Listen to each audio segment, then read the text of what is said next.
ఎక్కడి నుంచో మధురగానం మదిని మీటింది, ఇక్కడి నుంచే నీ ప్రయాణం మొదలు అంటోంది.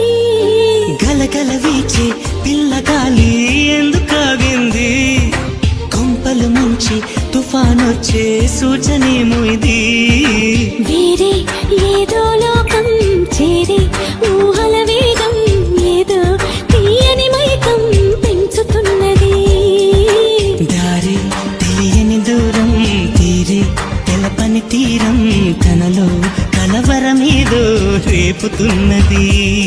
చిగురాకు చాటు చిలక ఈ అలజడి ప్రేమేగా, అలవాటు లేదు గనక మది సులువుగా నమ్మదుగా. చిగురాకు చాటు చిలక తను నడవత ధీమాగా, అనుకోని దారి గనక ఈ తికమక తప్పదుగా.